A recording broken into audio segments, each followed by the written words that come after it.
Hey, what's up guys? Thanks for watching Digging Deep, and today we're back on the chainsaw dyno. We got the Stihl 200T cologne back here, Holzffoma, Farm Tech, whatever you want to call it. We got this bolted up to the dyno. I want to try to break 2 horsepower. We've been right around 2 horsepower with this saw back here. Previous runs, I think it was a little bit rich up top, and we got it dialed in here, and we're going to see what we can do with this thing today with an exhaust mod and advancing the timing on the saw. As you know, this has been the holy grail of climbing saws, top handle saw for some time. It's a sought after saw that is just long gone, and to get your hands on an authentic Stihl OEM one in good shape is just hard to do now. So a lot of guys are reverting to these saws and they run pretty good. I do not know what it's like on a side-by-side comparison. I've done that with other OEM saws versus Chinese saws before, and it's hard to tell a difference.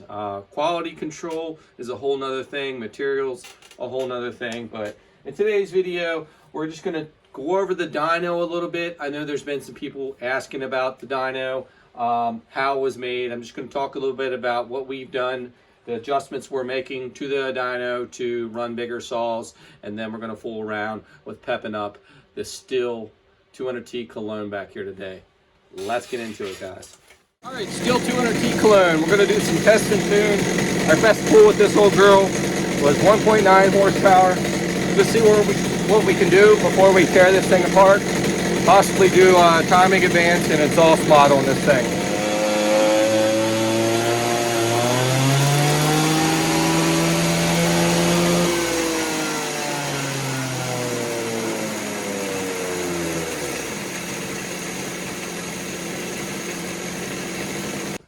All right, ladies and gentlemen, it's about where we had it the last time. Let's see if we can get you guys in here.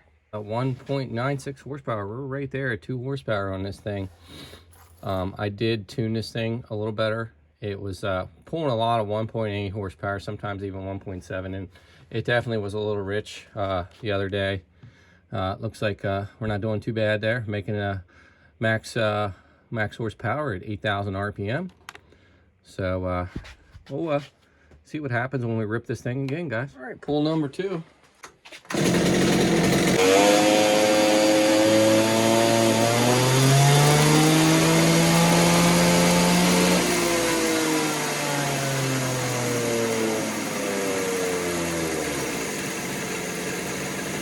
Right in the same ballpark there.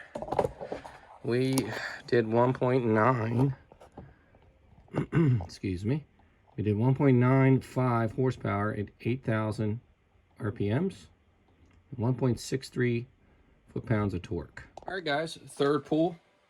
I don't think we're going to make over 2 horsepower. We'll see, because it's kind of going down ever so slightly in horsepower. Still was 1.9 horsepower.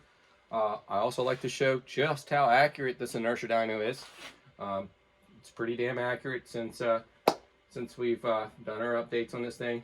It is nothing really pretty to look at, but once we have everything figured out, we will definitely go over the whole thing. So it's not the prettiest thing, but it's functional and it's accurate, guys. So let's try the third and final pull, and then we'll look at getting this saw up on the bench and seeing what we can do with the timing advance, possibly a muffler mod, and see if we can punch this bad boy over 2 horsepower.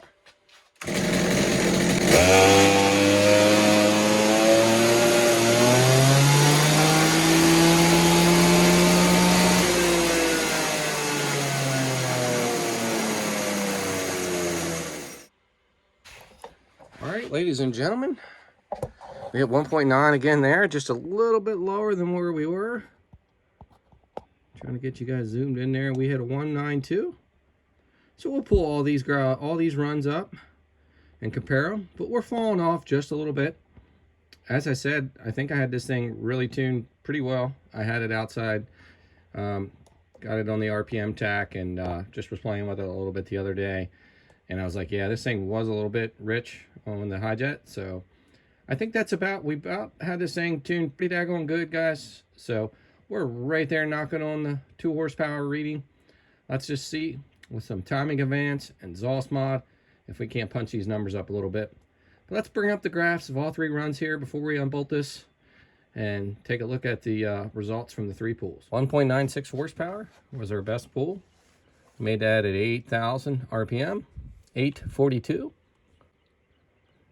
Then we made the next run at 1.95 horsepower. First one, 1.96 horsepower. Second one, 1.95.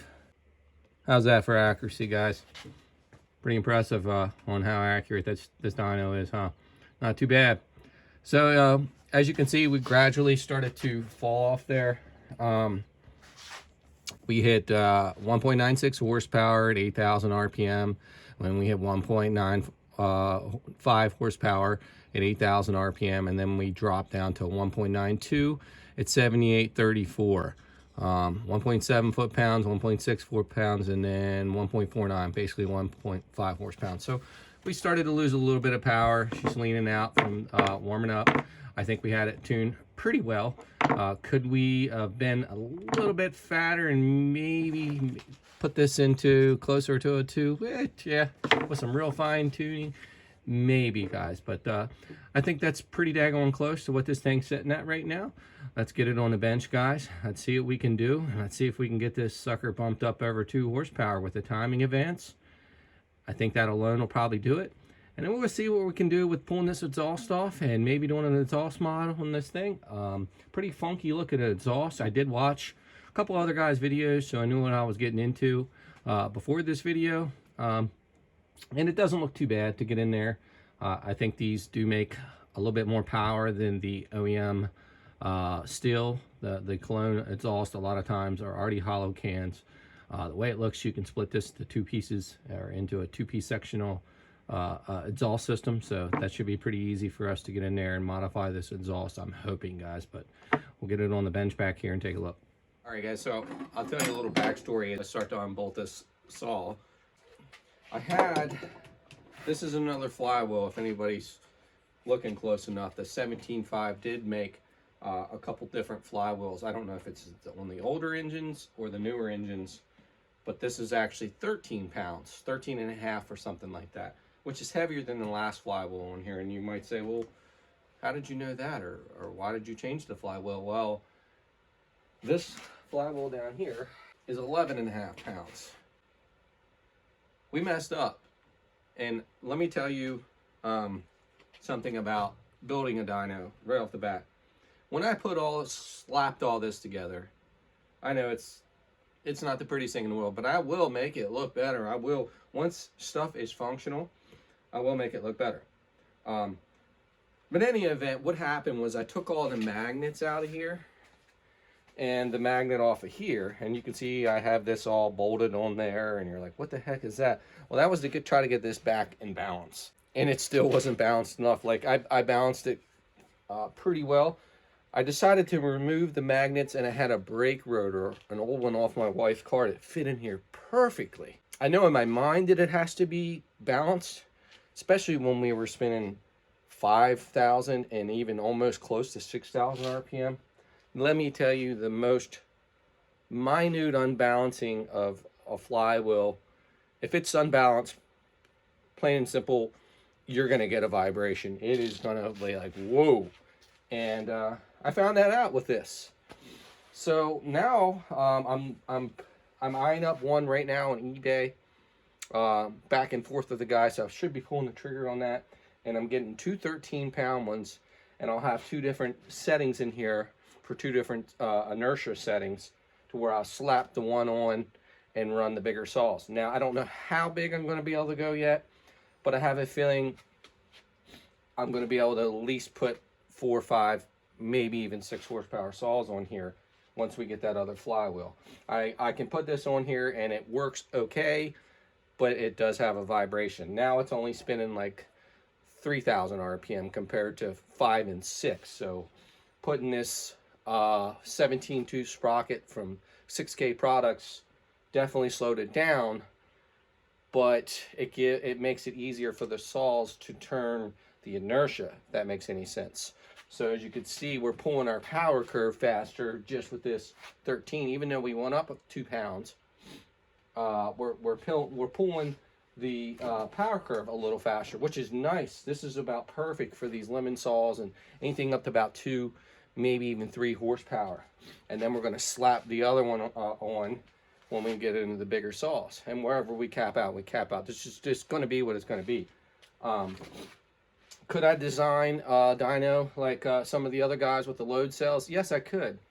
But something about an inertia setup, how you wind this all out, I just like that more. I just do. I kind of like, I think it has its advantages compared to running in a load cell. Now, obviously, they also have their advantages because you can run a much larger spectrum of saws, and you're good.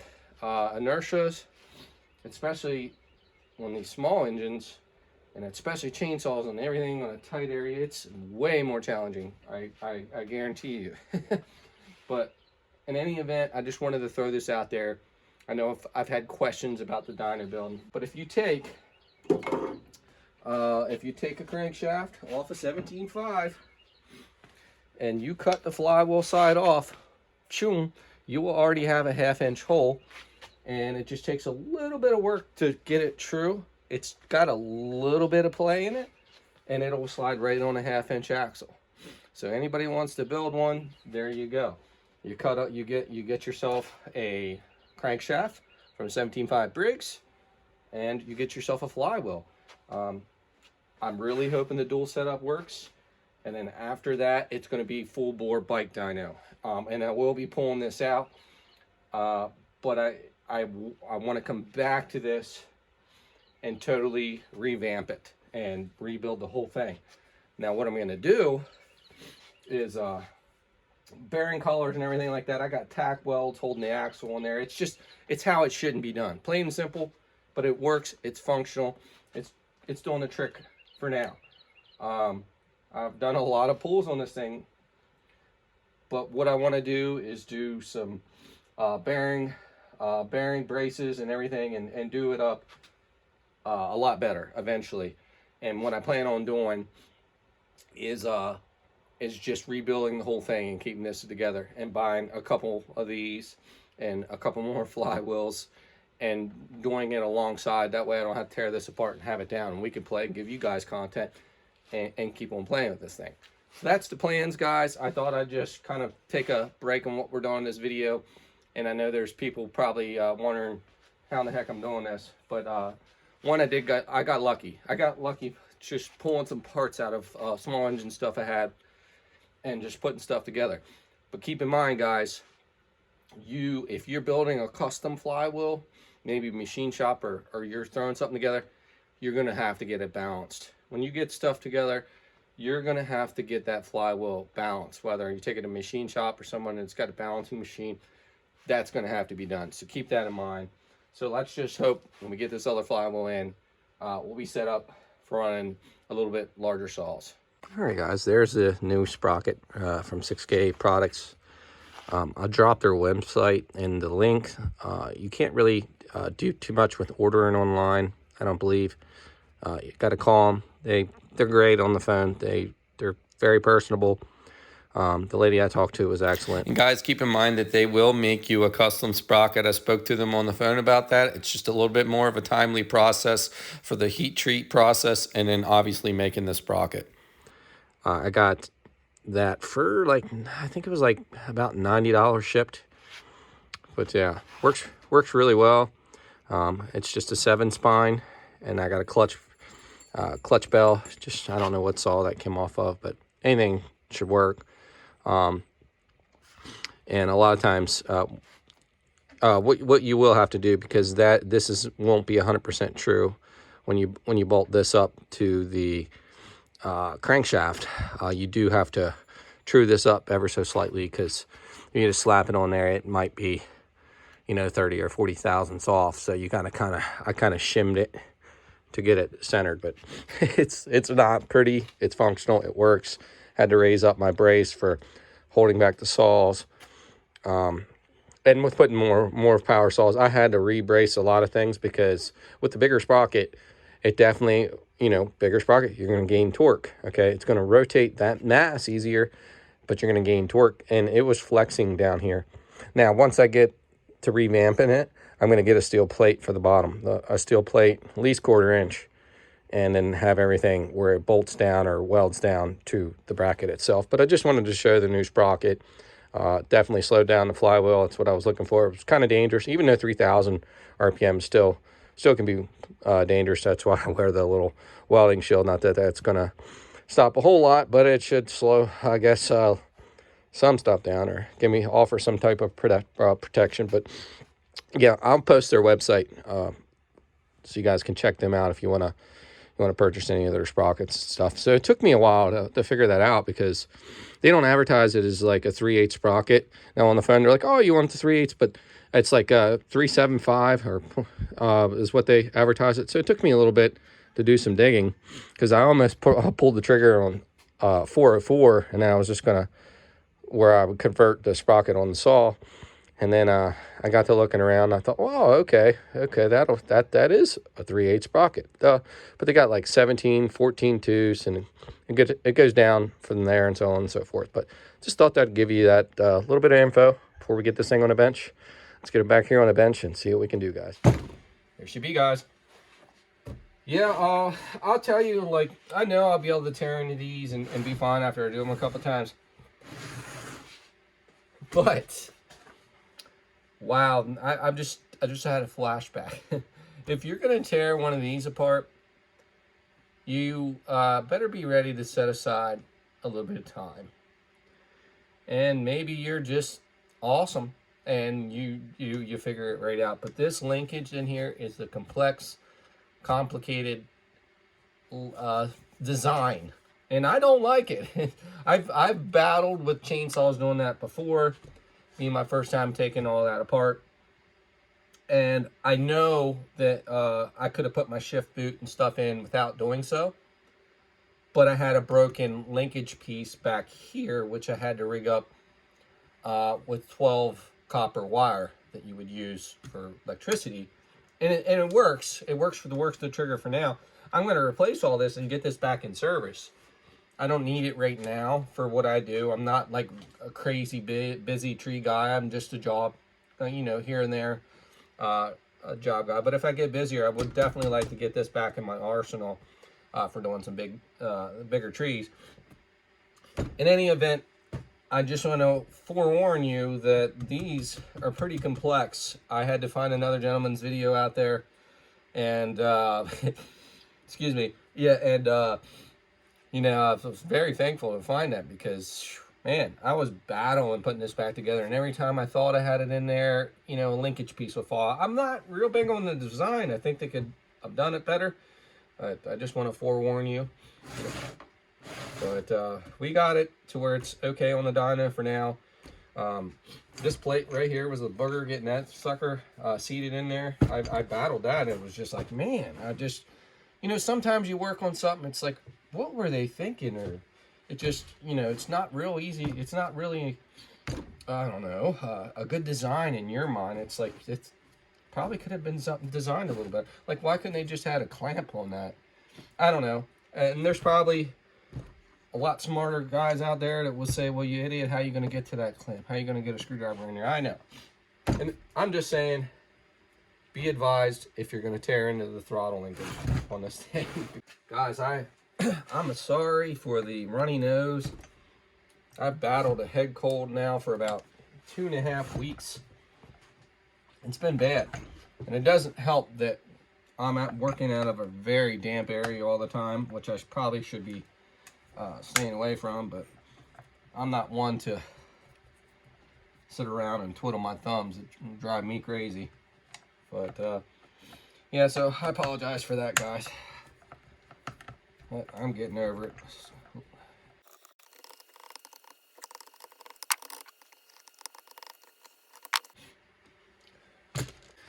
Yeah, that little rascal don't look too bad to get the engine out of there. Yeah, I'm doing a lot of talking down on it just because I had such a nightmare with that linkage. Honestly, it's probably not too bad of a saw to work on. I've watched a few other guys' videos. Some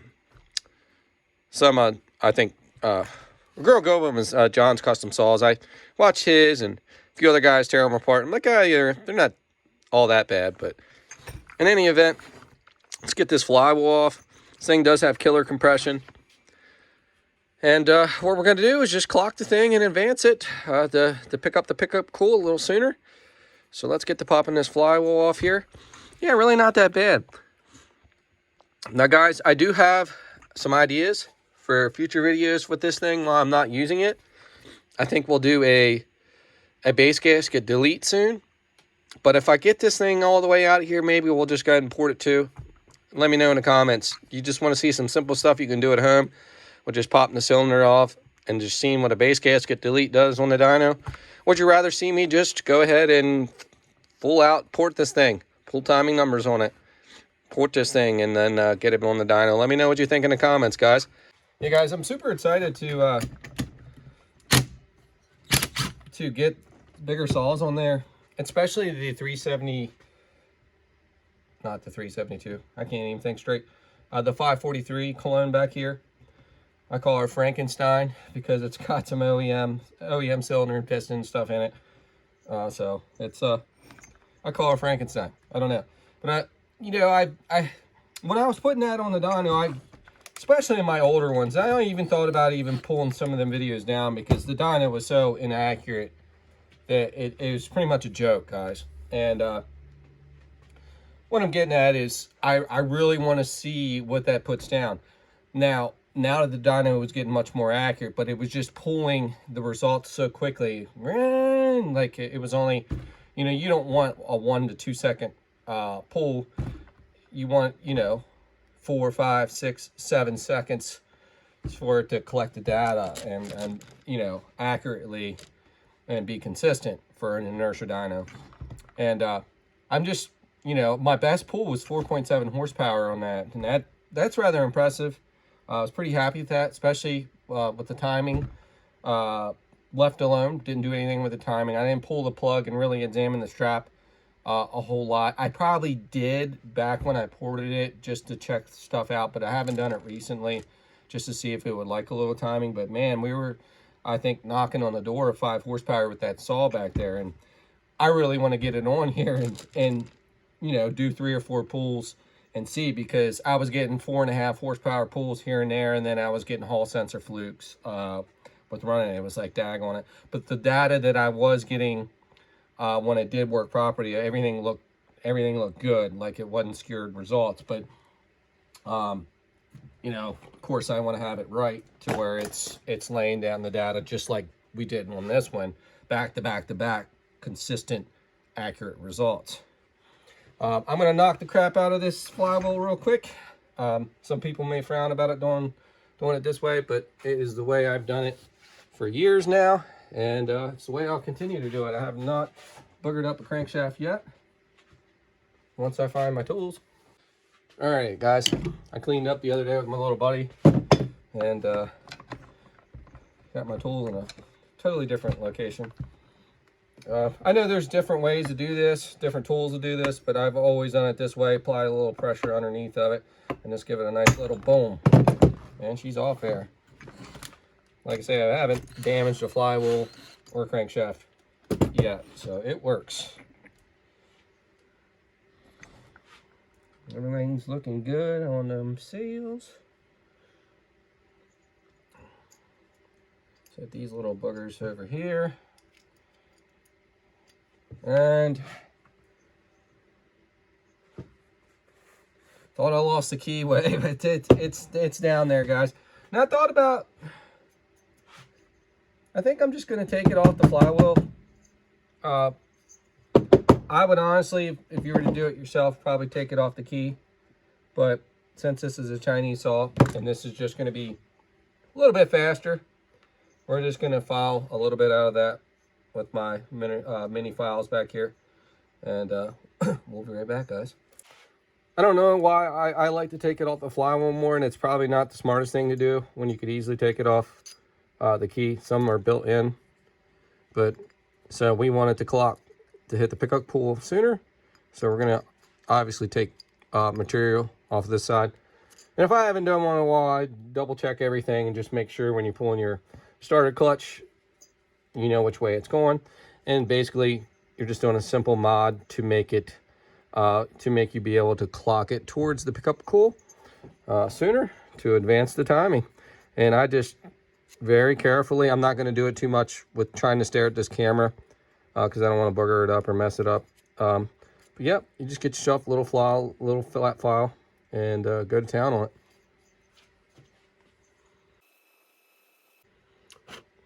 I tell my son this all the time who's getting into small engine work, and I often have him hold flashlights and stuff for me. I'm like, we can't work in the dark, dude. Like, seeing is everything with this stuff.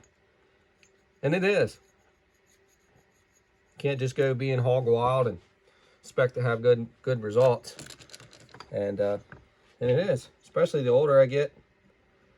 It's like my eyes have always been pretty good. And yeah, I'm starting to fight with that a little bit.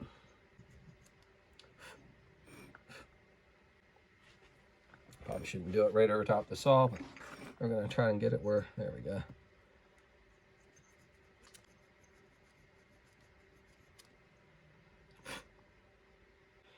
Guys, I know these files are one directional. This is just the way I do it.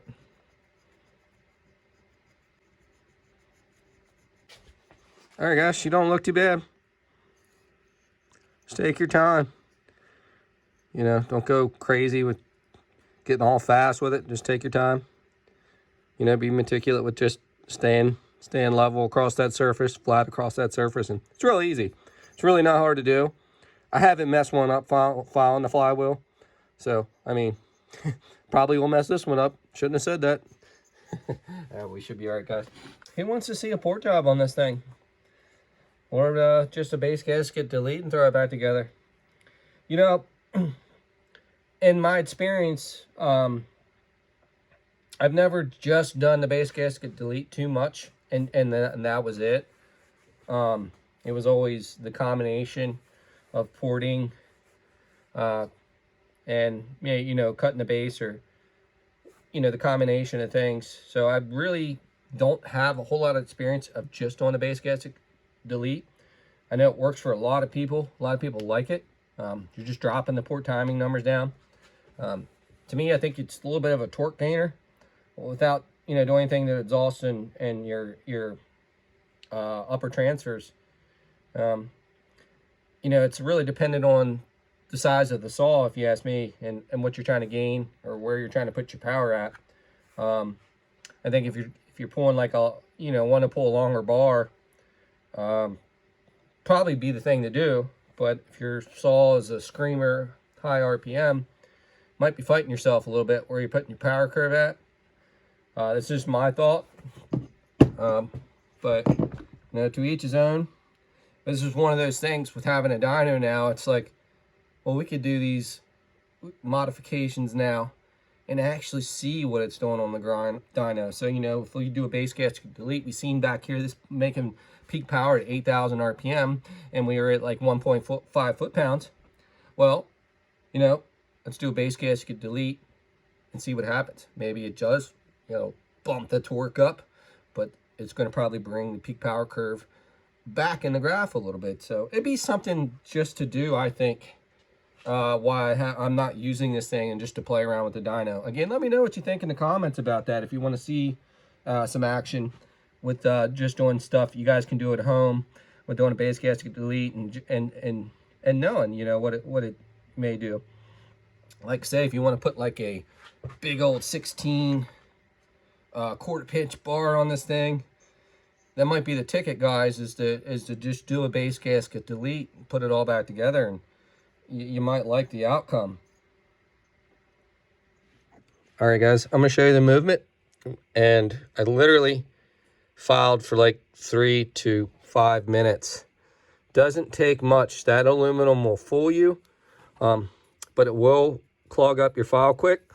So just make sure you kind of tap in your file, and you'll get the job done really fast. So don't get too crazy. I mean, obviously, if you clock it too far, you're gonna know, because it might do some funky stuff. You probably start detonating a little bit, maybe.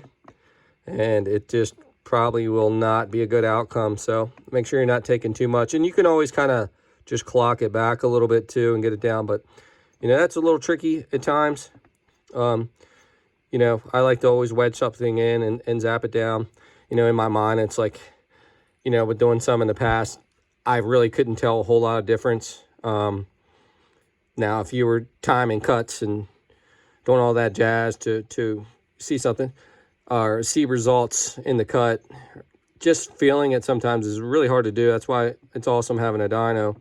But there's been times where I advanced timing and I was like, well, did the flywheel just move back? Now, you could just hold the other side, lock it in.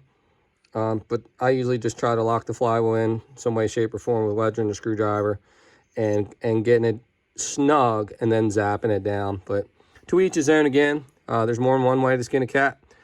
So that's our movement there, guys. So you can see right there, if we go all the way one way, that would be that'd be retarded, or that'd be stock timing because we didn't take any off of this side. We only took some off of that side.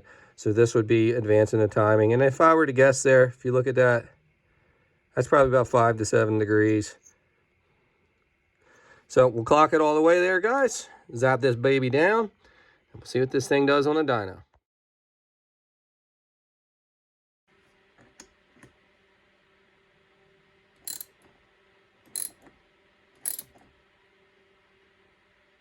So I'm just kind of holding the flywheel as I snug it down as best as I can.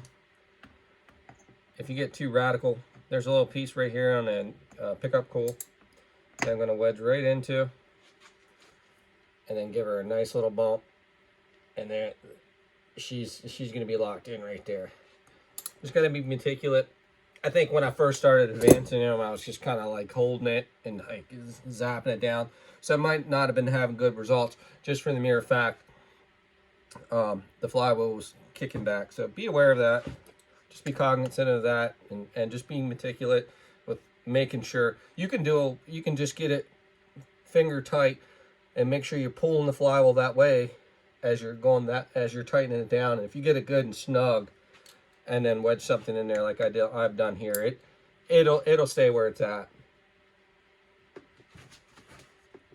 All right, and then we'll give her just a little zip zap on this thing, and be careful, guys. Be careful.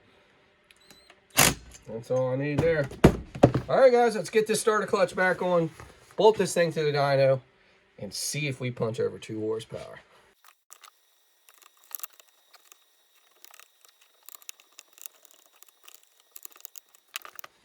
All right, ladies and gentlemen, she is bolted up to the dyno.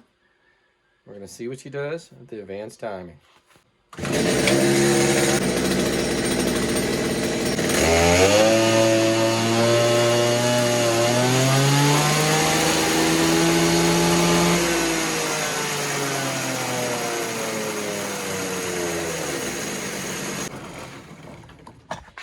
All right, come on over, guys.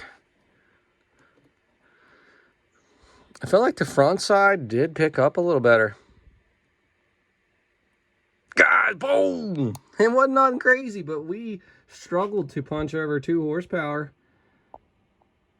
2.03. I thought we would see a little bit better results than that. Still about the same RPM. I'll tighten up my brace on this thing, and we'll give her another rip. All right, guys, pull number 2. Maybe we didn't clock this thing as far as it wants. One thing to keep in mind, guys, check your spark plugs. Check your spark plugs. Check your spark plugs. Doesn't seem like it's detonating or anything. I don't think it's advanced, but maybe 4 or 5 degrees if you were to ask me. But who knows? Maybe we could go a little further. Again, something you want to do is read your spark plug strap. Check your timing strap. And just make sure you're not getting too advanced, because you don't want it to go boom. It's always a possibility. Didn't hear no detonation, so I just think it can be advanced a little more probably.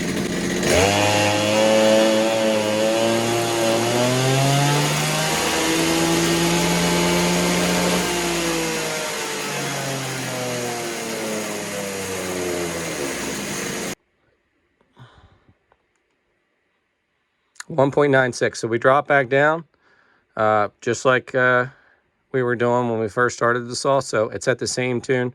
So it's starting to lean out a little bit. Now, let's go in here. First, guys, let's pull up these back-to-back pulls. And let's go in here, since we know it's losing just a little bit of power. So let's bump it, give it a little bit more power, or I'm sorry, give it a little bit more fuel up top, bump it a little bit, and see how it responds on the dyno. But first, let's pull up these back-to-back pulls real quick, and we'll have a look and show you guys on the graph. Check it out. So we did finally meet our 2 horsepower threshold. We're leaning out a little bit. We jumped down a little bit on that last pull on power, 1.96 with the advanced timing.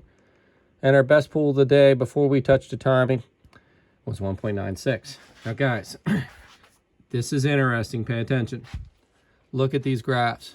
Okay, our red was the before the advanced timing. Look where you're gaining. See, we gained on the front side there on both of those advanced timing pulls, even though we lost peak power up here. Look at the front side difference. You would say, well, that doesn't look like a lot. Well, when we're talking 1 to 2 to 3 horsepower saws, yeah, that's noticeable. That's noticeable. And I can tell when this flywheel is picking up that it made a difference in the mid-range on this thing. The mid-range, it made a difference. And I say that there's like a point where you can tell it's struggling to get the dyno pulled over, or the flywheel pulled over, and I could tell that it didn't struggle as bad in that pull here. So take a look. Advance the timing. Oh, let's not do that. Hold on, guys. So we advanced the timing on these 2 pulls. We gained a lot of front side there. We didn't lose a whole lot on peak there, but look, you know, we definitely gained on the front side. Peak power didn't change a whole lot there, guys. Just a little bit.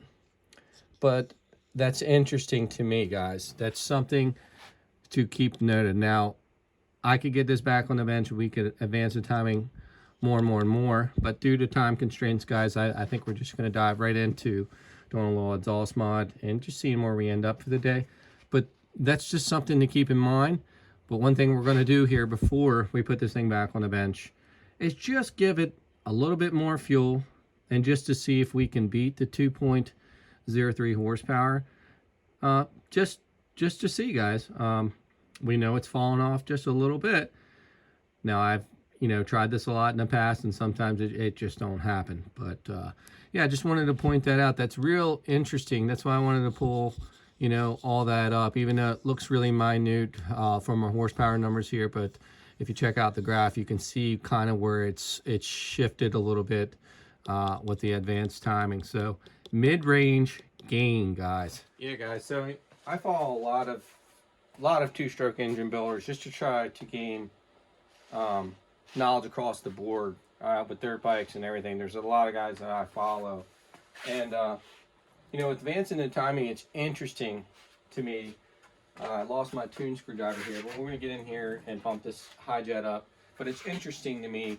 There's like a balance. Now, 9 times out of 10, we're advancing the timing with these saws, and you're bumping the power up. But there's a point where it's happy, and then maybe it's not so happy. So that's something to always keep in mind too. And so one of the things I'm trying to get at here is there's a balance of where you might want to set and advance your timing. And I'll say this, I've said it once and I'll say it again, read your plugs, guys. Don't just go following that thing and saying, oh, it runs better. You should really pay attention to the timing strap on that plug, 100%. But it's interesting. It just almost makes me want to follow this thing away and keep pushing it, just to see what that dyno graph would do, because I guarantee you're gonna maybe still have a little bit more peak, and you're gonna gain that front side, okay? But it is eventually going to start flattening out up top, and you'll lose peak power. But there's a balance to where I think you're going to pick up on the mid-range more so, guys. So it's just interesting to me. Here's a tuning screwdriver. We'll bump this main jet up a little bit, this high side. I'm gonna give it a nice little bump here, nothing too crazy. And we're gonna fire this thing up, let it idle a little bit, and see what she does with more fuel here, guys. Pool number 3, advanced timing, a little bit more fuel since we started getting a little bit up on temps and leaning out a little bit. So let's see what it does with a little bit more fuel before we do an exhaust mod on this thing.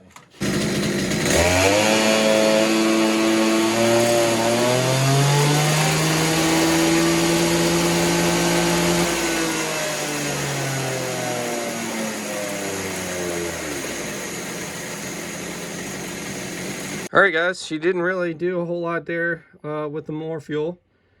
She kind of pretty much stayed where she was, actually dropped down just ever so slightly in the power here. So we know we can pretty much hit a little bit, you know, right around the 2 horsepower mark there with the advanced timing. Our first pull did give us the 2 horsepower reading.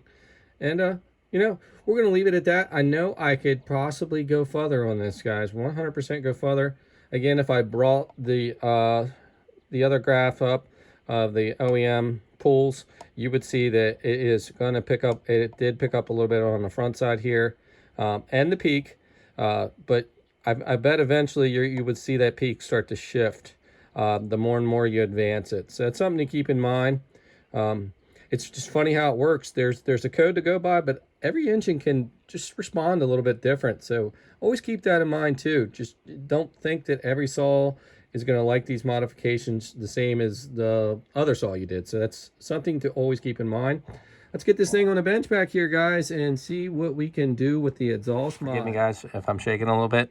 I don't have it on the tripod. A little awkward right now to get to it. But the green is pre-timing advance.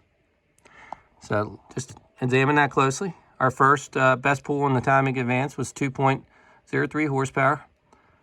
But look at the front side, guys. Look at that. I mean, that's interesting to me.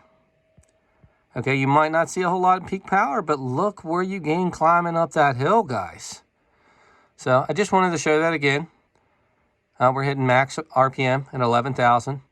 The RPM range did come up a little bit since our previous gear ratio and sprocket on the flywheel. So we are coming into closer RPMs than what you would see in the wood out here. Would still probably be slightly under, just being under the direct load of this flywheel. So the RPM might be still a hair bit down, but I think we did bump up being we switched to a 17.2 sprocket on this flywheel. I just wanted to show you guys one more time. I thought, well, let's pull them up and just to show the timing versus stock. That front side's interesting, guys. That's something to really pay attention to there.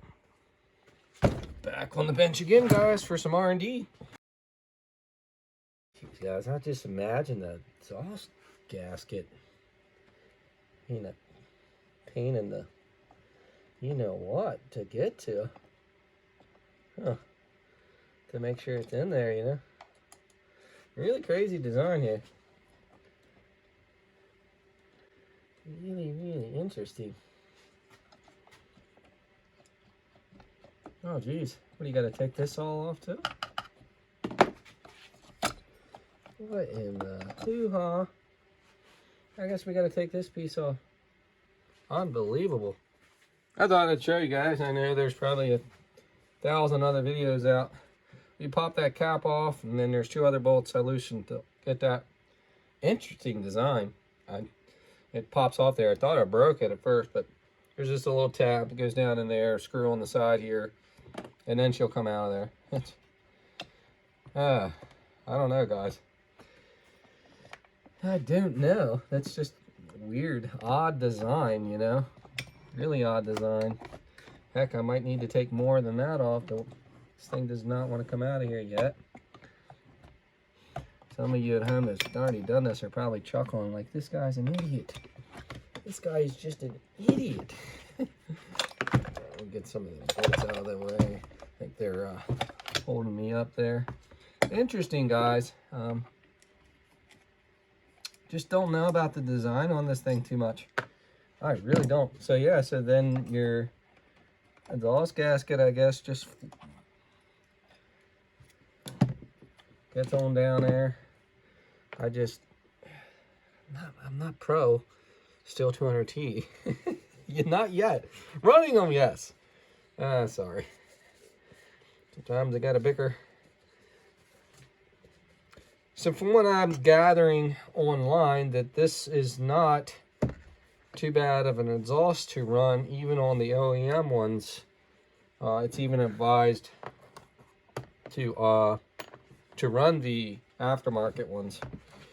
So we're gonna get in here, see if we can split this exhaust open. I know I was watching last night or the night before, I think, a gentleman doing an exhaust mod. I think some of them have a gasket or sealant in there, so you may have a little trouble getting it apart. We'll see how this Chinese one does. Yeah, looking at this, guys, it's not near as bad as when I first dove into it. To pull this engine out here, it doesn't look awful.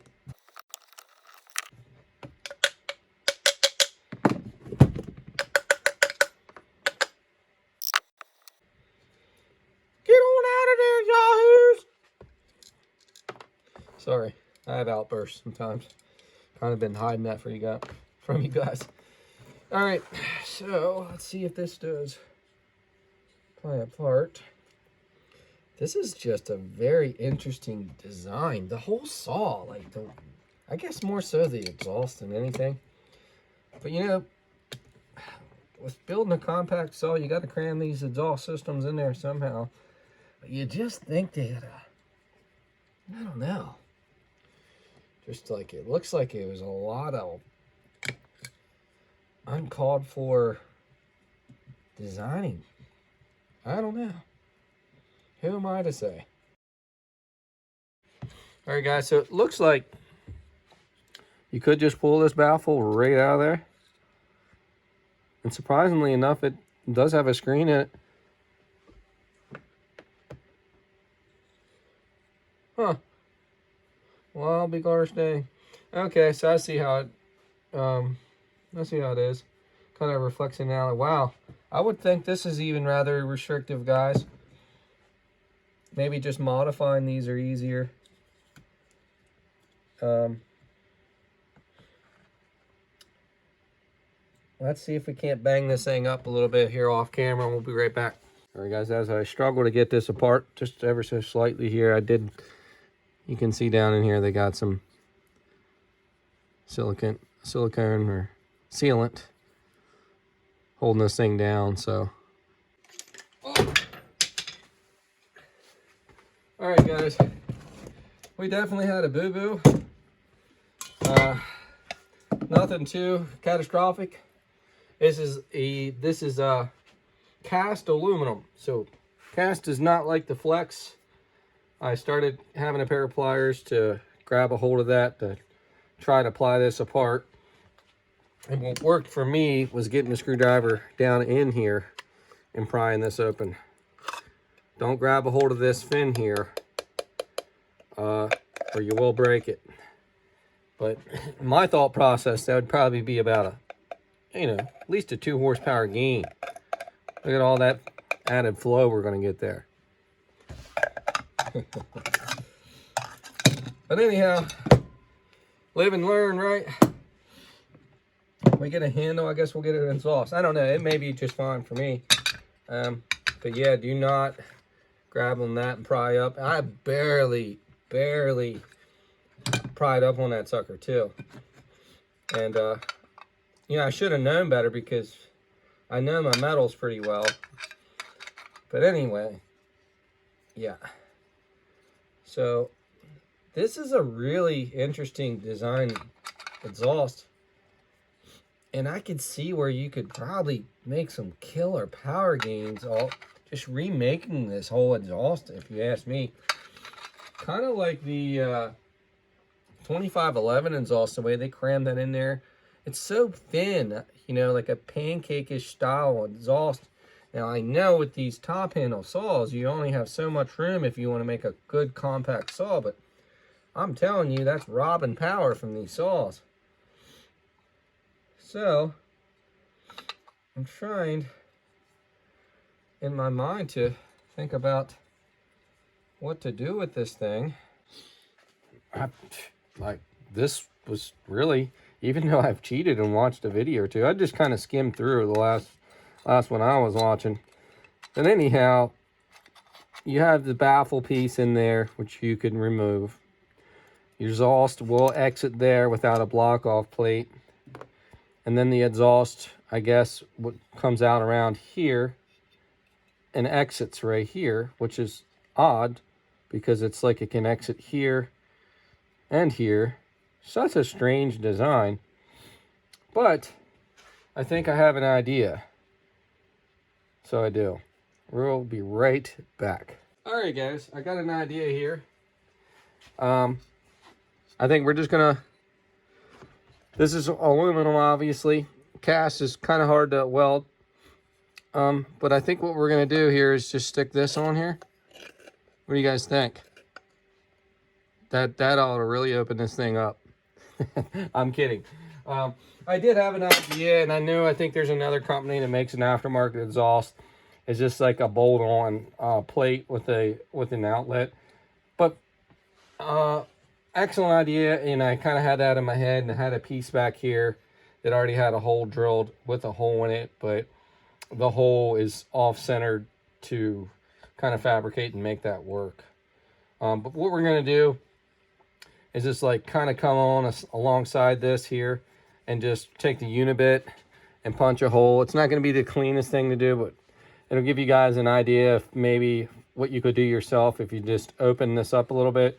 To me, everything about this exhaust is just like, why? I think they could have designed this saw to make more power for sure, but just by redesigning that exhaust. I know that that's robbing power, undoubtedly, but I'm going to get the unibit out to save some time off camera, and we're going to pop a hole right in the side of this thing, guys. We'll be right back. Still got to do some cleanup. That's about the size hole we're going to throw in there.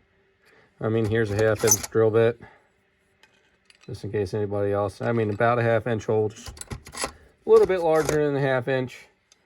But yeah, that'd be the easier way to do it, is just to have a little plate here with an outlet on it and then screw it into there. We'll just see what it does with opening that up. And if you look here, like, why all that where your exhaust comes in? It's just very restrictive, if you ask me. We'll see what the dyno says. With just doing that, we'll do some cleanup here. Obviously, this is going to be a second little outlet here with that gadget there. I could just do a little block off plate. We'll see how it responds on the dyno. Now that we broke this little piece off, we probably will get another exhaust once we get our handle. And if it likes this, what I'll do is just add that circumference to this outlet hole, and then just make one of those pieces. That would be pretty easy to do. Kind of a hack job, but it's just research and development for me and you guys, obviously. I seen where a guy was blending these down to get better flow too, and I bet that would help, because if you look, like, that only leaves you like these two windows here, and you know, it's only letting, you know, that much of a window. And if you took some off that, you know what, guys, let's do that. I'm going to get in here with my grinder real quick, and we're going to take some material off that a little bit, and just get some more exhaust gases moving and out of this pipe. And I think it will run more efficient and gain a little power here. We'll see. I could be very wrong. We did take a little material off there, kind of chamfered the edges a little bit to give a little bit more exhaust volume, less restriction there. We'll clean this up. That's going to be our outlet. I'm going to clean this up a little bit more off camera too here, and then we'll clean this all up, start getting it back together, and we'll get it on the dyno, guys, and see what happens. Yeah, as you can see, I started coming into the sidewall with my unibit there, so I had to stop because I did want to make that a little larger. Can you see that? Yeah, I did want to make that a little larger, so I'm going to clean this up a little bit with my burr while I'm at it, and maybe make that just a little bit larger, and we'll bolt this thing up and see what happens on the dyno. All right, guys, I just want to, this channel is always about helping people out, and you might be frustrated with trying to get that exhaust gasket in there and getting that sandwich down in there to get that in. What I simply did was just use a light coat of Honda Bond on that gasket to hold it there to get it in there. It was a little bit pain in the butt, but we got it all together, guys, and we are all but ready to slam her on the dyno and see what happens. Here's the another look at the baffle that comes in. I guess this is Farm Tech Holzffoma. So that's what that looks like. You just slide that right out of there. Got our extra bolt just for that. We'll bolt this thing up. I'm excited to see what happens here, guys. We are mounted up here with the exhaust mod, the advanced timing. We're gonna get this thing warmed up a little bit here.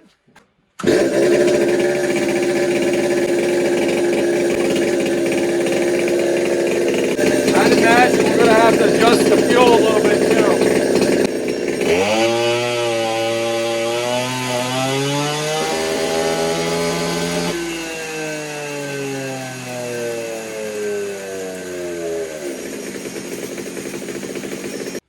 Guys, let's see what happened here.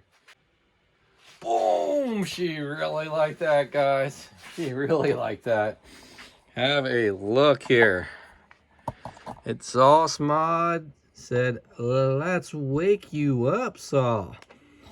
Bumped up in RPM at peak power there at 2.41 horsepower, guys. Boom! She wanted that exhaust mod. Now, maybe the bump in timing and exhaust mod combination helped out too. I do think we could have advanced the timing more, and I honestly think that we could have probably pushed this saw a little further and probably break 2.5 horsepower with advancing the timing. Again, check your spark plugs 100%. All right, guys, pool number 2 on advanced timing and exhaust modification. We'll see what happens here, guys. I really think, again, that we could have probably pushed it a little harder with more timing. This is no tune. This is just a bolt up and run. We could probably make some adjustments on the fuel mixture, but we'll see where this where it goes on the graph here, and that should show us about where our tune is. Listen to that thing. I think it wants more fuel.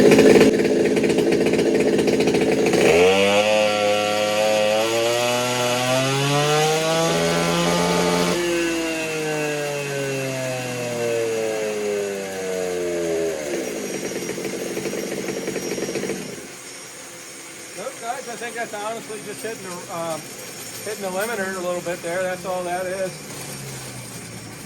It's definitely, you can feel the difference on the dyno, guys. There's no doubt. There is no doubt you can feel the difference. So we dropped down just like the last, just like when we started for the day. I think this thing is tuned rather good. We did drop down a little bit there to 2.36 horsepower. And I think she's probably going to want some more fuel up top. And you can see our max RPM. Oops, 11.3 there. And we're making the power a little bit higher now with the exhaust mod. Definitely a really nice gain there. Let's bump this high circuit up a little bit. We'll do one more pull doing that, and we'll see what happens. All right, guys, so I think she might be a little lean up top. So I'm going to give it a little bit more fuel up there. And we'll see if it makes any difference on a dyno.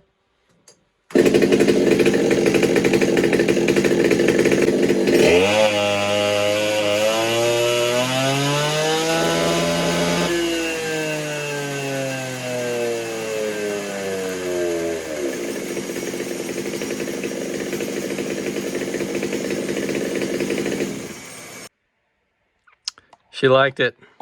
So we broke the 2.5 horsepower. I knew it was lean up top. I could tell. Gave it a little fuel, excuse me, and boom. 2.56 horsepower, guys. She may even push a little further if I would sit here and tune with this thing a little bit, but unfortunately, due to time constraints, guys, I'm going to have to sum this video up. We'll go ahead. We'll sit down here. We'll pull from start to finish today on some of these pulls and compare the graph. Guys, I see something very noticeable there, huh?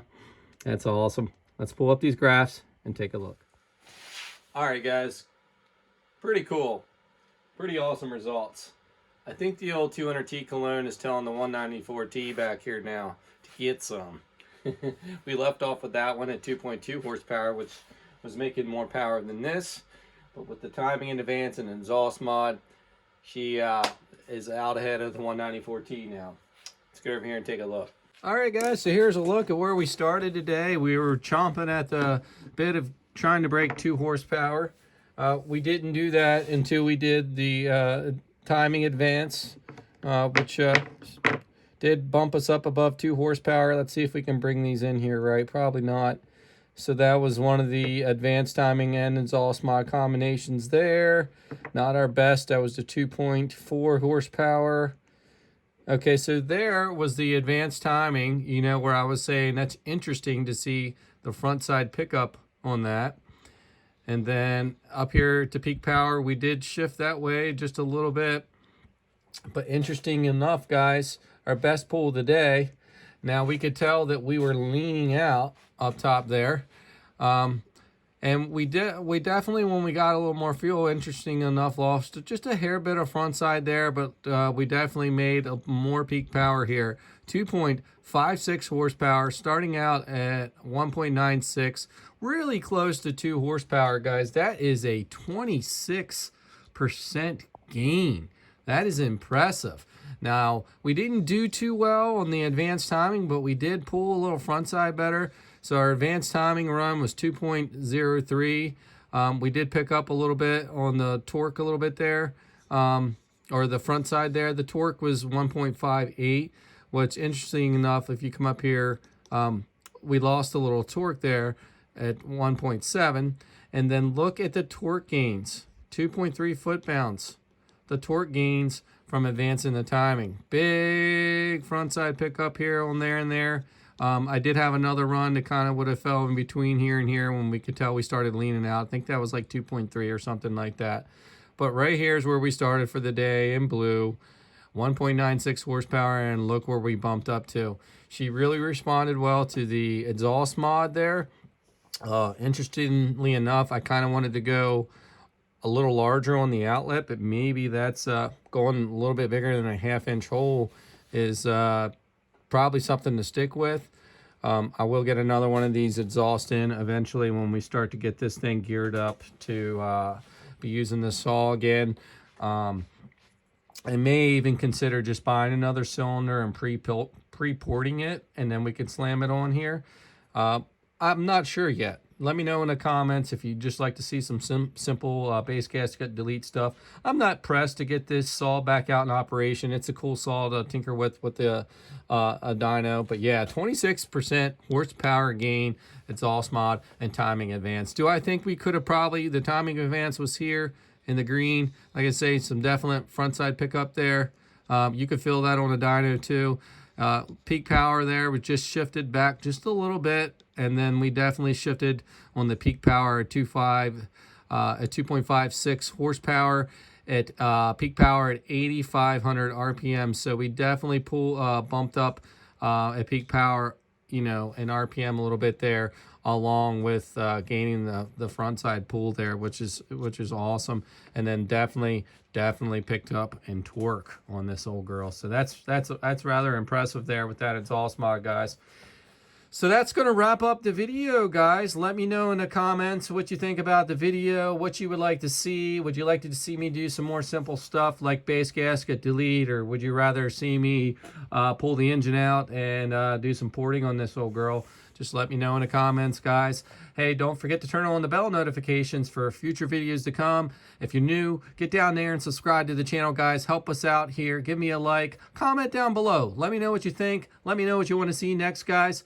I got Project RM80 back here. We're definitely going to dive into it. It popped another head gasket. I have, we're giving up on the helicools. I got another path I'm going to fix the one bolt we've been struggling to torque down. As we all know, well, not all, but as some of us know that the RM80s, the cylinders are known and notorious for those bolts stripping out.